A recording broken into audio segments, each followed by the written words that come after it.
श्री कृष्ण भन्नुहुन्छ, हे मेरो प्रिय भक्त, तिमी चिन्तित देखिन्छौ। मनमा धेरै प्रश्न बोकेर हिँडिरहेको छौ, होइन र? आज म तिमीलाई एउटा सत्य सम्झाउन आएको छु। यो संसारमा केही पनि बिना कारण हुँदैन।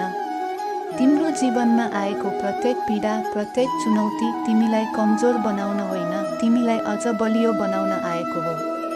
तिमीले अहिले परिश्रम गरिरहेका छौ, तर परिणाम देखिँदैन भनेर मन नथाकाऊ। याद राख, बिउ आज रोपिन्छ, तर फल भोलि मात्र। भाग्यमा जे लेखिएको छ त्यो तिमीले अवश्य पाउनेछौ। तर भाग्य पनि कर्म बिना पूरा हुँदैन। यसैले म भन्छु, धैर्य राख, साँचो मनले कर्म गर्दै जाऊ। नतिजाको चिन्ता मलाई सुम्पिदेऊ। जब समय आउँछ सबै कुरा आफै तिम्रो जीवनमा सुन्दर रूपमा मिलेर आउनेछ। र सम्झिराख, तिमी एक्ला छैनौ। म सधैँ तिम्रो हरेक कदममा तिम्रो साथमा छु। जब तिमी डरले थिचिन्छौ, म तिमीलाई सम्झाउँछु, डर तिमीलाई रोक्न मात्र आउँछ, तर मेरो शक्ति तिमीभित्र छ। जब तिमी असफल हुन्छौ, म तिमीलाई सम्झाउँछु, असफलता अन्त। असफलता अन्त्य होइन, सिर्फ मार्गको हिस्सा हो। हे मानव, जीवनको यात्रा सधैँ सजिलो हुँदैन। तर याद राख, अन्धकारपछि उज्यालो अवश्य आउँछ। तिमीलाई लाग्छ तिमी कमजोर छौ? हे भक्त, तिमीभित्र त्यति शक्ति छ जति पुरै ब्रह्माण्डलाई चलाउन सक्ने।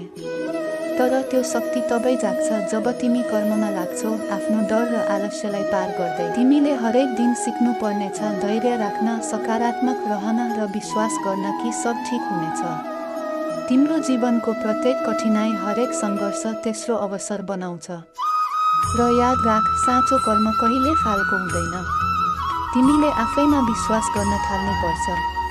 तिमीले सुरु गरेको काम अहिले जस्तो देखिन्छ त्यस्तो नतिजा नआउला।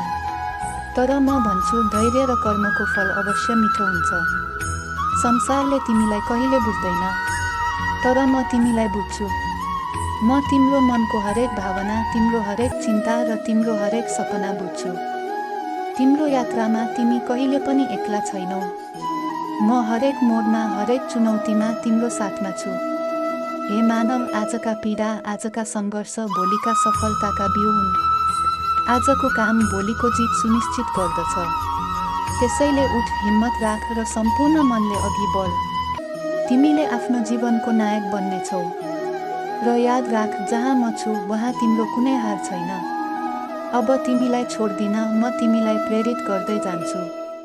तिमी डर, निराशा र असफलताबाट माथि उठ र जान, सत्य, धर्म र कर्म तिम्रो पथ प्रदर्शक हुन्। हे मेरो प्रिय भक्त, म तिमीलाई सम्झाउन आएको छु, डर नमान, आशा नछोड, कर्ममा अडिग रह। सबै कुरा समयमै तिम्रो जीवनमा सुन्दर रूपमा मिल्नेछन्।